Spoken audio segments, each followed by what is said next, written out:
현재 어머니 명의 부동산이 하나 있고 계좌에 돈이 있는데 장남이 초기 치매이신 어머니를 요양병원에 강제 입원시키고는 유언장 작성을 강요하고 통장 비번도 알아내서 계좌에 돈을 임의로 인출하고 장남이 대부분 사용을 했더라고요.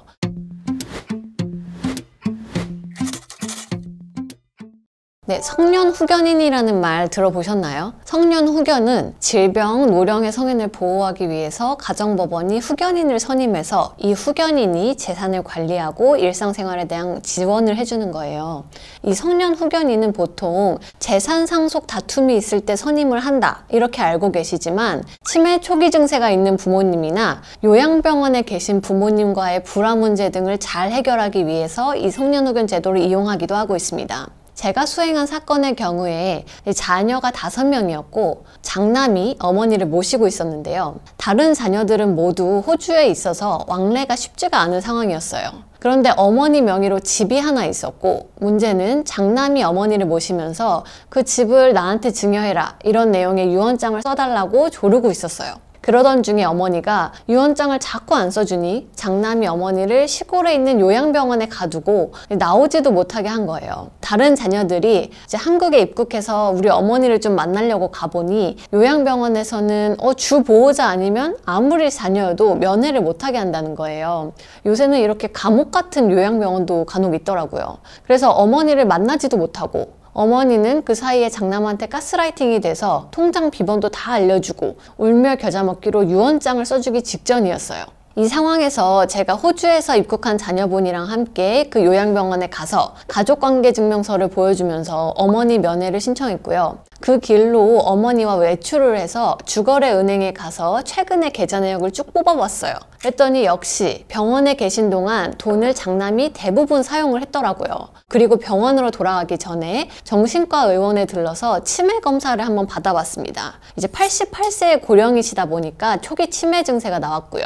이에 저는 사무실로 돌아와서 요양병원에 내용증명을 보냈어요. 어떤 내용증명이냐면 가족들의 정당한 면회를 보장하라 이런 내용을 보냈고 이제 가정법원에는 후견인 선임을 청구했어요. 현재 어머니 명의 부동산이 하나 있고 계좌에 돈이 있는데 장남이 초기 치매이신 어머니를 요양병원에 강제 입원시키고는 유언장 작성을 강요하고 통장 비번도 알아내서 계좌에 돈을 임의로 인출하고 본인 사용한 내역을 증거로 첨부해서 이렇게 어머니 정신 상태가 위태롭고 또 재산 침해 우려도 있으니 법원에서 정하는 전문가를 성년 후견인으로 선임을 해서 어머니의 병원 입퇴원 관리나 재산 관리를 해달라고 요청을 한 거예요. 이 신청서를 받은 어머니는 본인이 치매라는 내용이 빼곡히 적혀 있음에도 불구하고 너무 기뻐하셨어요. 이유는 드디어 이 감옥 같은 병원에서 나가서 집으로 갈 수 있다는 것 때문이었어요. 그러면서 어머니께서 자발적으로 동의서를 써주셨는데요. 어떤 내용이냐면 성년후견인 선임에 본인이 동의한다는 내용을 작성해서 법원에 제출하기까지 했습니다. 그래서 이 감옥 같은 요양병원에서 어머니를 빼드렸고 편하게 집에서 간병인을 쓰시면서 통원 치료를 받으실 수 있게 해드렸고요. 또 당장 통장 비번도 바꿔서 임의로 돈을 출금하지 못하게 막았고